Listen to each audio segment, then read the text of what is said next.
We live in a world where our digital footprints have real-life implications. In this episode, we're discussing the urgent need for parental guidance on navigating the legal minefield of our online behavior, urging families to engage in these crucial conversations that could safeguard their teens' digital futures. Let's examine this realm where every keystroke holds the power to change someone's future.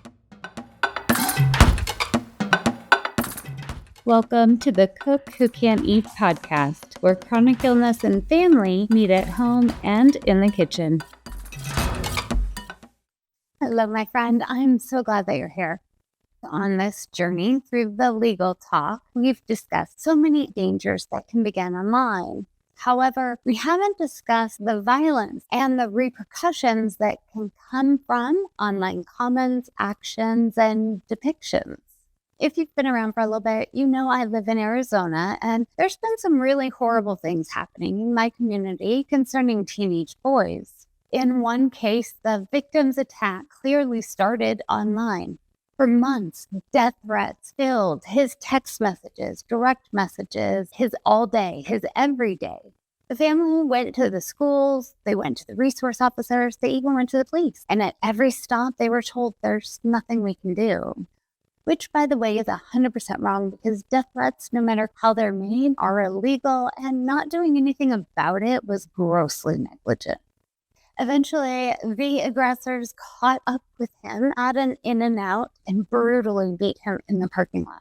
By some miracle, when the assault ended, he was able to make it back into his car and drive home. Once there, the family sought immediate medical care and called the police. Along with an account of the attack, the medical reports, and the victim's statement with assailant identifications, they were again provided with the months of documented death threats and the name of an eyewitness. When the police spoke with the eyewitness, they collected video of the attack and witness statements that included the identity of the assailant. The cherry on top was that In-N-Out was able to provide security cam footage that showed the entire incident. Even with all of this evidence, nothing happened. Days turned into weeks, weeks into months, and all of this was met with complete silence from the authorities. In the meantime, the victim, who was still trying to recover, was being tormented by daily death threats and the promise of future attacks. The family continued to call the police, and they were only ever met with, "Sorry, there's nothing we can really do." The onslaught of abuse left him terrified. He knew who his attackers were, that they could get to him, and that the authorities were doing absolutely nothing to keep him safe. He was living in his own personal hell. Desperate to keep their son safe, the family did the only thing they could think of and moved him with his mother to Europe, where he remains today. Can you imagine? As a parent, there is nothing worse than feeling powerless to protect your kid. We grew up with the motto, "Sticks and stones may break my bones, but words will never hurt me." It's a load of shit, but the lesson was that what we say or what others say is harmless. That wasn't true then, and it's even less true now. Our online world exposes us to never-ending words, images, and videos 24/7. Reality seems to start online, especially for our kids. And the anonymity provided by the internet means that the world and the messages are harsher than ever and impossible for anyone to really escape. Michelle Carter was convicted of manslaughter for urging her already suicidal boyfriend to kill himself through text and 2 phone calls. In her appeal, her lawyer tried to argue that the texts were covered by the First Amendment, but that argument was dismissed and fell flat from the appellate to the Supreme Court. Many believe that the First Amendment is this blanket permission to say what you want, when you want, how you want it, and to whomever you want. That's not quite how it works. It is everyone's right to have an opinion, to argue their opinion, to even spread false information. However, you cannot cause harm or panic. You can't yell fire in a crowd. You can't send a picture of yourself holding a gun saying you're going to come get them. You can't dox someone in an attempt to harm them. And you can't threaten to unalive someone in the chat forum of a video game. Those words, pictures, and messages are all illegal, whether they happen in person or online. While many kids fall victim to this type of violence, they are also the perpetrators. In 2019, a 14-year-old from the Daytona Beach area was arrested and charged with written threats to kill or injure, which is a second-degree felony and punishable by up to 15 years in prison for sending online death threats to a 13-year-old. When interviewed by police, the 14-year-old said he made the threats in anger over disagreement in the video game and didn't plan to actually do it. While the situation is sad, what makes it worse is that both parents and teen had no idea that what he was doing was illegal. We need to talk to our kids now before it's too late. Our legal system is finally starting to catch up with the realities of our life online, and the consequences are real and they're getting bigger.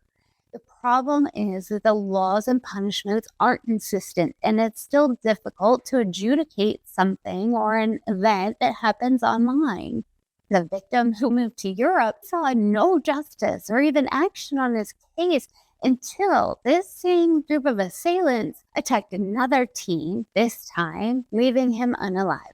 The community was outraged, especially when we learned that these types of assaults had been happening for more than a year completely unchecked. And most of the cases were marked inactive by the police. After intense pressure from the community, police departments began to reactivate some of these cases. And within days of his case being reactivated, the police suddenly had all the information they needed to make arrests and file charges. The family has filed a lawsuit against the city, the police department, the school district, and all the people that allowed their son to be victimized over and over again.